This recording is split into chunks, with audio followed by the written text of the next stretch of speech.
자, 2022년 올해 부동산 전망해보고 있습니다. 대선에 이은 대선이 뭐 큰 변수니까 두 번째는 어떤 내용일까요? 두 번째로 제가 걱정되는 부분은 임대차 3법에 대해서 네. 지금 부작용들이 많이 터지고 있는데 네.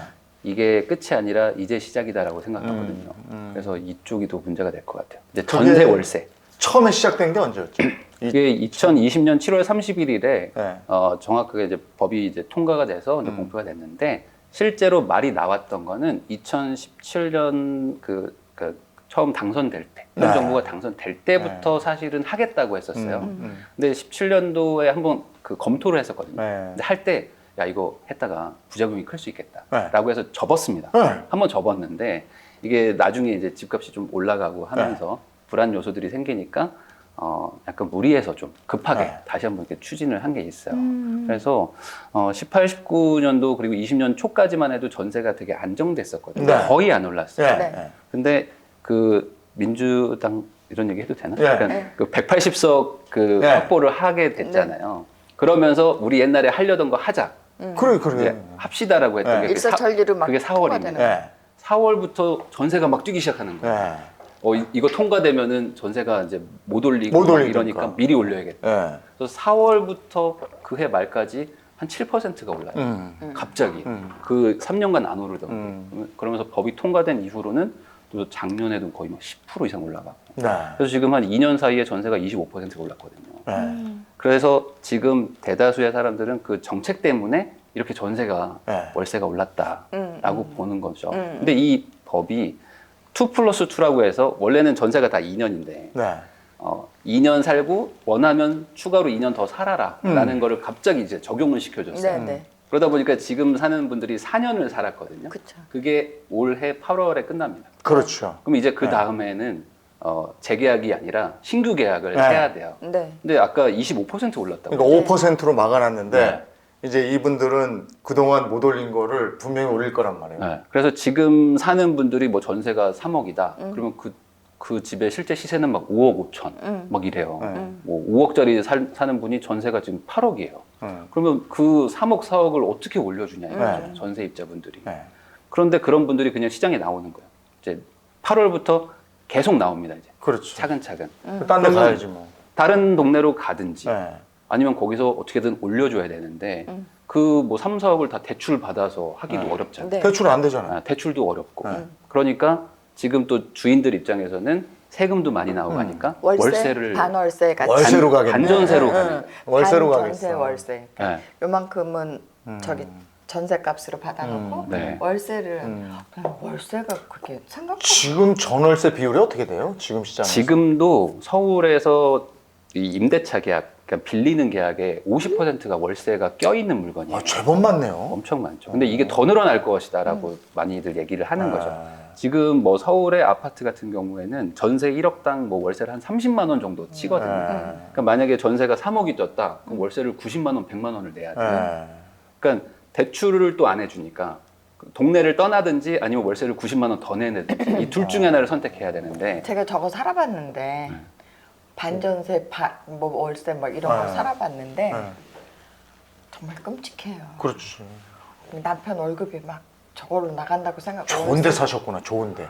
좋은데 월세로 사셨구나. 아니 그게 아니라 그 집주인의 무슨 사정이 있어서 그 전세 값을 조금씩 낮춰가야 되기 때문에 뭐 월세를 어떻게 이렇게 뭐 하여튼 그러면서 이 월세라는 게 있는데 근데 제가 이제 그러고 나서 나왔는데 그 다음 월세는 제가 냈던 것보다 몇 배로 그렇겠죠. 이제 이제 됐다고 그러더라고요. 이제 올 8월쯤에 그렇게 된다는 거죠? 네, 그게 특히 이제 아이가 있는 집은 학교 때문에 월세를 뭐 60만 원 더 내라 아니면 나가라라고 하면 그 학교도 옮겨야 되고 막 이런 것들이 있잖아요. 그러니까 얼마라도 더 이렇게 할 테니까 그냥 살게 해달라. 그래서 어쩔 수 없이 또 이렇게 계약을 하게 되는 경우들도 생기거든요. 그래서 이게 지금 시장의 가장 큰 문제다. 전월세 시장도 불안하다라는 거죠. 원래 전세 시장이 집값의 바로미터라고 그러지 않았어요? 네, 그래서 전세가 비싸면 집값도 올라가는 거 아니에요? 전세가 올라가는 게 가장 무서운 이유가 전세가 어쨌든 올라가면 보통은 집값이 전세보다 낮을 수는 없거든요. 그렇죠. 대부분의 지역들, 웬만한 정상적인 지역들은 전세보다는 집값이 무조건 높게 돼 있어요. 네, 네. 그러면 전세가 올라간다는 거는 집값이 그거에 맞춰서 최소한 뭐 같이 올라가든지 아니면 안 올라가더라도 주인들 입장에서 마음이 편해지는 거죠. 뭐 안 되면 전세 주지 뭐 하면 몇 억이 생기는 네. 거니까. 그래서 지금 양 후보 모두 뭐 앞으로 지금 집값을 뭐 전망할 때도 집값이 조금 안정화됐으면 좀 내려갔으면 뭐 이런 마음들을 많이 가지고 계시는데 밑에서 이렇게 전세가 올라와 주면 팔려고들 안 할 수가 있으니까 가격 상승 요인이 됩니다, 이게. 그리고 이게 전세는 올라가는데 매매가는 만약에 안 올라가잖아요. 네. 이거는 더 문제가 돼요. 이렇게 되면 소위 말하는 이 갭 차이라는 게 줄어들거든요. 네. 집 바로 사지. 투자금 자체가 작아지는. 네. 네. 근데 전세는 뛰잖아요. 네. 그럼 내가 무주택자 입장에서는 전세는 비싸지니까 전세 살기가 부담스러워지는데 상대적으로 집값은 그대로 있으면 집을 사놓고 싶어지죠. 네. 그렇죠. 미리 사야겠다. 네. 그럼 또 매수 수요가 막 늘어나는 거예요. 그래서 지난해에 젊은 세대들이 영끌해서 집 산 거잖아요. 네. 전세값이 막 오르고 이러니까 네. 야, 요 갭이면 내가 사겠는데 해서 집을 사다 보니까 집값이 계속 올라가는 거 아닙니까? 네, 그런 영향도 또 생기거든요. 그랬더니 네. 또 금리 인상되고. 네, 그래서 여러 가지 문제들이 사실 좀 복합적으로 돼 있는데 사실 이거의 가장 앞단에 있는 거는 결국에 공급이거든요. 네. 새 아파트가 대규모로 많이 공급이 돼야 이 불안감이 좀 줄어드는데 지금 당장은 그게 없어가지고 좀 시장이 좀 힘든 상황입니다. 이게 집주인도 고민되고, 네. 거기 저 임차인도 고민이 되고 이게 지금 뭐 어떻게 바라봐야 되는지 모르겠어요. 네. 그래서 지금 임차인 분들 입장에서는 네. 지금 사실 약간 지금 하락세가 있다 뭐 이런 기사들도 요즘 많이 네. 나오고 또 대선 있고 하니까 좀 네. 기다려 보려고 하는 분들도 있거든요, 네. 사실. 근데 저는 뭐 돈에 여유가 있어가지고 올려줄 수 있는 전세를 다 맞춰줄 수 있는 분들 그런 분들도 있거든요. 그러니까 돈은 많은데 그냥 집을 안 사겠다라는 분들은 상관이 없다고 생각하는데 지금 집을 사는 동네가 이제 전세가 많이 올라버린 상태에서 이제 계약갱신 청구권 아까 2+2 쿠폰 다 쓰시는 상태로 나가야 되는 분들 네. 이런 분들은 동네를 바꾸든지 아니면 월세를 올려주든지 이 상황에 빠질 거란 말이죠, 조만간. 네. 아, 그러면 거기서 내가 월세 올려주면서 여기서 계속 버틴다고 한들 집을 살 수 있을 것이냐. 돈은 더 많이 이제 지출이 되니까. 그런 게 걱정되면 뭐 한번 결단을 내리셔가지고 동네를 조금 뭐 외곽으로 좀 나가더라도 내 집 마련을 하는 쪽으로 해야 되지 않을까. 왜냐면 전월세가 올라가면. 그리고 또 대출을 막아놨잖아요. 그래서 이제 전세를 좀 끼고라도 우선 집을 끼고 사고 뭐 우리는 월세라고 그리고 약간 살면서. 좀 네. 그걸 몸테크라고 그러더라고요. 네, 뭐 그렇게라도. 내 몸 고생해서 그렇게 한다 이거죠. 몇 년 조금 동안. 떨어진 데다가 이렇게 구매를 하면 되는 거예요. 아니 저도 결혼해서 저 초창기에 저 흑석동 살았었는데 그 흑석동에서 2년 살았더니 그때 당시에 전세가 팍 올랐어요. 그거 어떻게 감당을 해? 월급 생활하는데. 그래서 제가 그때 수도권, 그러니까 서울을 벗어난 적이 있었어요. 어디로 갔었어요? 그 일산 갔어요. 그렇구나. 그래서 흑석동. 신도시 좋은 데잖아. 아니 근데 그때 전세값은 여기가 훨씬 비쌌어요. 흑석동이. 예. 그래서 일산 가서 한 4년 거기서 살다가 다시 이제 돈 좀 모아서 다시 들어왔죠. 잘했네. 그러니까 전세값이 오르거나 이러면 사람들이 살던 곳에 못 살아요. 못 그러니까 삽니다. 점점 네. 밀려난다고 네. 그러잖아요. 네. 그러니까 이 들어와요. 집을 샀다고 해서 평생 거기에 살아야 되는 건 네. 아니거든요. 사서 또 팔고 또 옮기고 할 수도 네, 있는 네, 건데 집을 아예 안 가지고 계셨다가 뭐 최근 같은 이런 막 급등기를 만나게 되면 살 방법이 없는 거예요. 자, 2022년 올해 부동산 전망입니다. 세 번째로 우리가 네. 눈여겨봐야 될 건 뭐가 있어요? 아무래도 대출 규제하고 금리 인상 이 부분도 그렇죠. 많이들 걱정들을 하시고 있을 것 같아요. 그래서 지금 금리 인상 부분에 대해서 많은 분들이 좀 고민도 하고 걱정도 하시면서 일종의 약간 기대감도 가지고 있으신 게 금리가 올라가면 이제 집값이 떨어질 것이다 라고 네. 생각하시는 분들이 있거든요. 네. 근데 이게 장기적으로는 뭐 방향성이 좀 맞을 수는 있는데 어떤 중단기적으로 금리와 집값이 같이 움직이지 않습니다. 그래서 금리가 올라간다고 해서 집값이 떨어진다고 무조건 볼 수가 없어요. 네, 그래서 지금 금리가 내려갔기 때문에 집값이 올라갔다라고 말하는 분들은 반대로 이제 금리가 저금리에서 이제 다시 금리가 상승기로 이제 바뀐단 말이에요. 네. 미국도 금리 올린다고 하니까. 네. 그러면 이제 그동안 내려갔으니까 집값이 올라간 거니까 네. 금리 올라가면 내려가겠네 집값이. 그러니까 기다려야겠다라고 하지만 그게 상관관계가 정확하게 일치하지는 않습니다. 근데 영끌하는 사람들은 아무래도 금리가 부담이 되니까 네. 집 사려던 걸 좀 멈추게 되지 않겠어요? 아무래도 좀 그럴 수는 있죠. 근데 지금 그 영끌이라는 것 자체가 약간의 조금 단어의 해석에 좀 차이가 있을 수 있는데 2014년, 15년, 16년 이럴 때는요. 네. 어느 정도로 돈을 빌려줬냐면 집값의 80% 정도 막 빌려줬어요. 맞아요. 그리고 신용대출도 잘해줬거든요. 그래서 그때는 진짜 영끌. 집값의 거의 90%? 95%를 다 대출로 해서 집을 샀었거든요. 10억이면 9억이 대출이 됐단 말이에요. 예전에는 그랬었죠. 어. 그랬는데 지금은 그렇게가 안 됩니다. 집값의 뭐 40%, 30% 뭐 빌려주는 수준이고 신용대출도 뭐 연봉 수준으로 빌려주기 때문에 네. 왜 영끌을 하게 됐을까라고 생각해 보면 안 빌려주니까 영혼까지 끌어모은 거잖아요. 네. 누가 영혼까지 끌어모으고 싶어요. 네, 그래서 맞아요. 지금 그 영끌이라는 단어가 집값의 막 90%를 빌렸다가 아니고 네.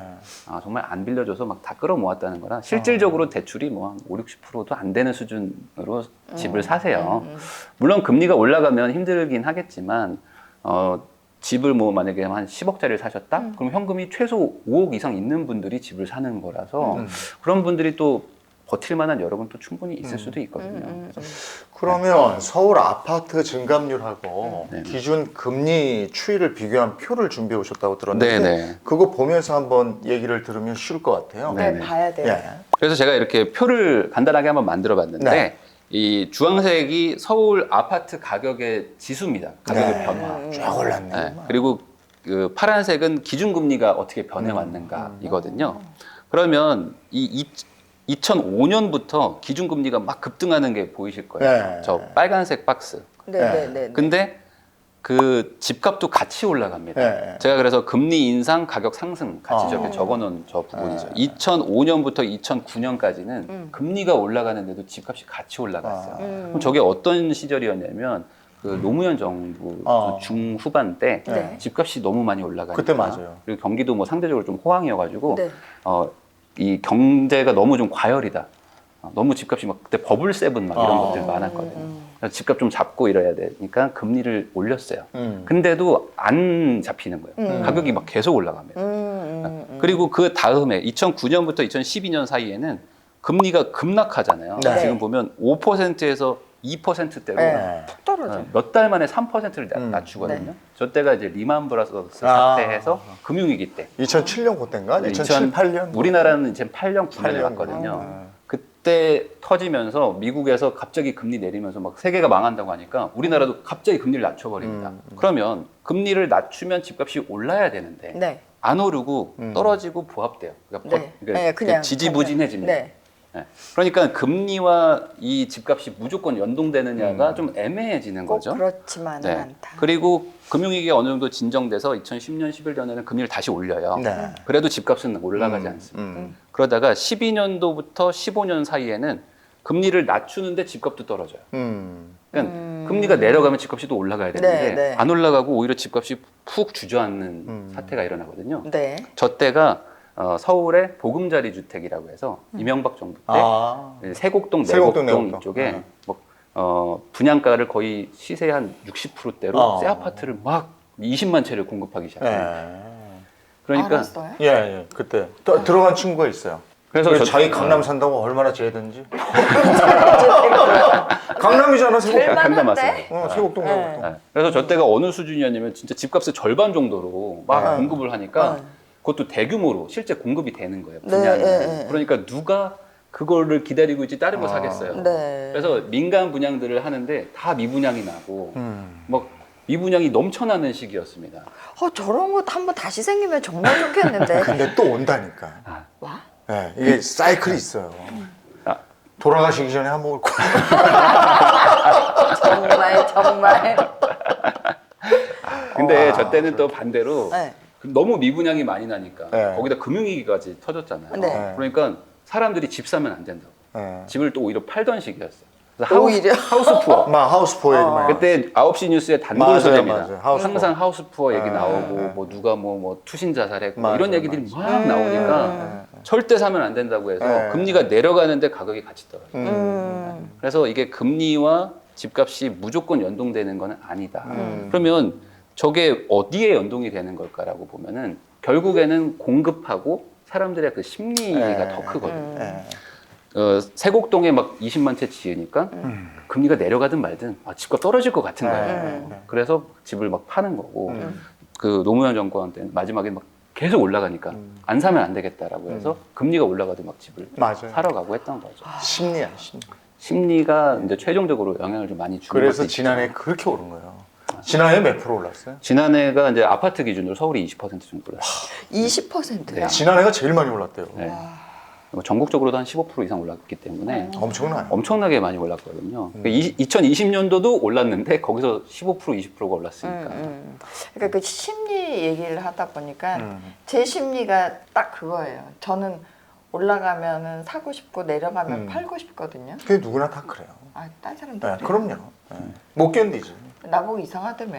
아니 근데 주식을 꼭 떨어질 때 팔. 주식을 주식 얘기하는 거야.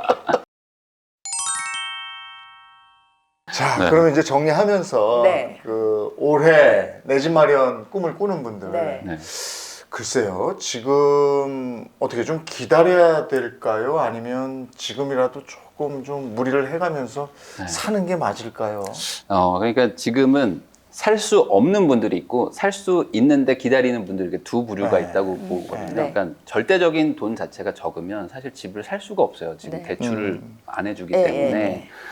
돈이 내가 너무 적다. 그러니까 이건 상대적이지만 내가 어떤 집을 사고 싶은 최소한의 수준의 집보다 네. 살 수 있는 돈이 턱없이 부족한 분들은 어쩔 수 없이 기다려야 되잖아요. 그런 분들은 이제 열심히 돈 모으셔야 될 것 같고 이제 내가 충분히 집을 사볼 만도 한데 이거 좀 기다려야 되지 않을까라는 그 타이밍을 보는 분들이라면 저는 그래도 집을 지금은 아직까지는 좀 사도 되지 않을까라는 생각을 하거든요. 왜 그러냐면 많은 분들이 집을 샀다가 떨어지면 어떡하지라는 생각을 하는데 반대로 샀다가 좀 더 오르면 그 동네도 이제 못 사거든요. 그게 지금 몇 년째 일어났어요. 그래서 처음에는 서울에 괜찮은 아파트를 보던 분들도 한 3, 4년 지나니까 지금 경기도 외곽으로 가야지 겨우 살 수 있게 되거든요. 그러니까 한 번 더 올라가면 어떡할까라는 것, 그 부분도 분명히 생각을 해야 되고 당장 공급이 2, 3년 안에 어떻게 유의미하게 있지는 않거든요. 그러면 아까 말씀드린 대로 전월세도 갑자기 또 올라갈 수도 있으니까 네. 여러모로 고려해보면 우선은 조금 사놓고 좀 마음에 좀 평화를 좀 얻은 다음에 그 다음에 뭔가 다음 기회를 찾아야 되지 않을까. 일단 사놓으면 집 걱정은 없으니까. 정 안 되면 거기 들어가면 살면 되니까. 기왕에 나오셨으니까 네. 그 부동산 때문에 집을 뭐 다들 고민들이 많으실 텐데 그런 분들께 조언 한 말씀 해주시고 마무리할까요? 네, 그 집이라는 게 사실 인생의 숙제거든요. 음. 네, 집은 결국 평생의 고민입니다. 그래서 안 산다고 해서 고민이 없어지는 것도 아니고 사도 고민이거든요. 그러면 사도 후회, 안 사도 후회라면은 저는 사는 게 좋다. 왜냐면 노숙이나 차박할 거 아니라면 네. 결국에는 집은 있어야 되는데 네. 남의 집에서 사는 것보다는 그래도 내 집에서 살면서 우리 마음 편히 이사 안 가고 사는 것만으로도 괜찮지 않을까. 맞아요. 굉장히 안정적으로 생활이 바뀌죠. 그래. 자, 부동산 읽어주는 남자 부인남 정태익 씨와 함께 했습니다. 정태익 오늘, 대표와 함께 너무 했습니다. 감사했어요. 아닙니다. 너무 좋았습니다. 고맙습니다. 네, 네. 감사합니다. 안녕히 계세요. 감사합니다.